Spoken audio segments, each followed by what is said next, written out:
Olá, povo de Deus, sábado 26 de agosto de 2023, 20ª semana do tempo comum. A nossa reflexão de hoje é a partir de Ruth 2, de 1 a 3 e 8 a 11, e 4, 13 e 17, e Mateus 23, de 1 a 12. Noemi tinha um parente por parte do marido, homem poderoso e muito rico da família de Elimeleque, chamado Boaz. Ruth, a moabita, disse à sua sogra: permite que eu vá ao campo apanhar espigas, onde possa encontrar quem se mostre clemente para comigo. Noemi respondeu: vai, minha filha. Ruth foi, pois, colher espigas num campo atrás dos ceifeiros. Aconteceu que aquele era justamente o campo de Boaz, parente de Elimeleque. E Boaz disse a Ruth: ouve, minha filha, não vás apanhar espigas a outro campo, e não te afastes daqui, mas junta-te às minhas servas. Observa onde estão ceifando e vai atrás delas, pois ordenei aos meus servos que ninguém te moleste. Quando tiveres sede, vai aos cântaros e bebe da água de que bebem os meus servos. Então Ruth, caindo-lhe aos pés, inclinou-se profundamente e disse: como pude encontrar graças a teus olhos, e te dignaste fazer caso de mim, uma mulher estrangeira? Respondeu-lhe Boaz: contaram-me tudo o que fizeste por tua sogra, depois da morte de teu marido, como deixaste teus pais e a terra onde nasceste, e vieste para um povo que antes não conhecias. Então Boaz tomou Ruth, recebeu-a como esposa, uniu-se a ela, e o Senhor concedeu-lhe a graça de conceber e dar à luz um filho. E as mulheres diziam a Noemi: bendito seja o Senhor, que não permitiu que faltasse um sucessor à tua família, e quis que o seu nome se conservasse em Israel, para que tenhas quem console a tua alma e te sustente na velhice, porque nasceu um menino de tua nora que te ama e é para ti melhor que 7 filhos. E Noemi tomou o menino, colocou-o no colo, serviu-lhe de ama. As vizinhas congratulavam-se com ela, dizendo: nasceu um filho a Noemi, e deram-lhe o nome de Obed. Ele foi o pai de Jessé, pai de Davi.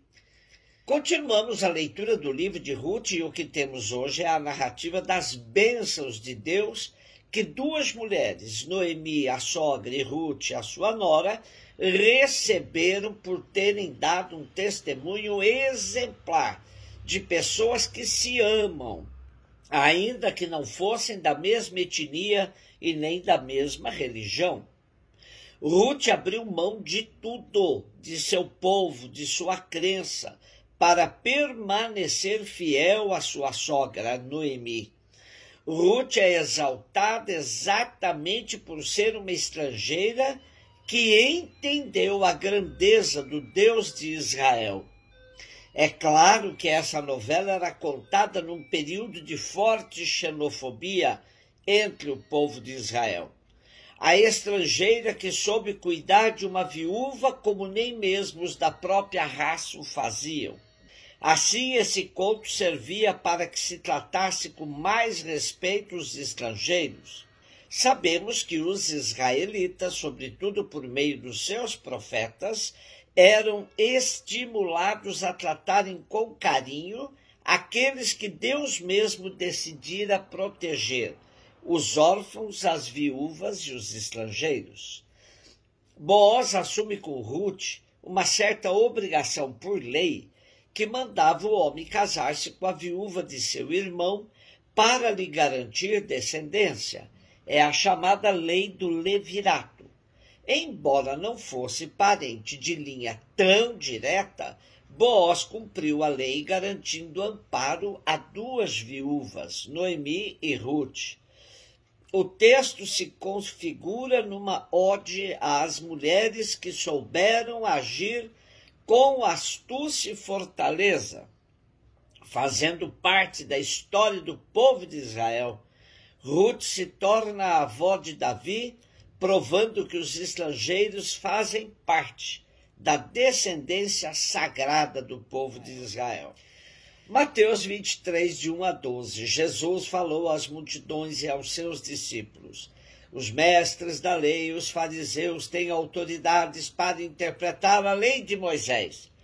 Por isso, deveis fazer e observar tudo o que eles dizem, mas não imiteis suas ações, pois eles falam e não praticam, amarram pesados fardos e os colocam nos ombros dos outros, mas eles mesmos não estão dispostos a movê-los, nem sequer com um dedo.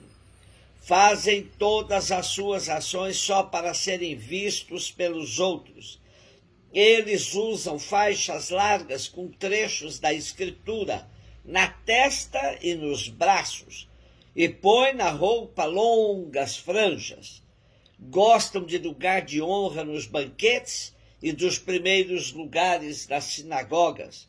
Gostam de ser cumprimentados nas praças públicas e de serem chamados de mestre.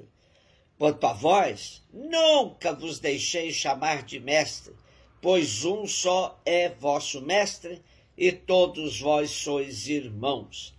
Na terra não chameis a ninguém de pai, pois um só é vosso Pai, aquele que está nos céus. Não deixeis que vos chamem de guias, pois um só é o vosso guia, Cristo.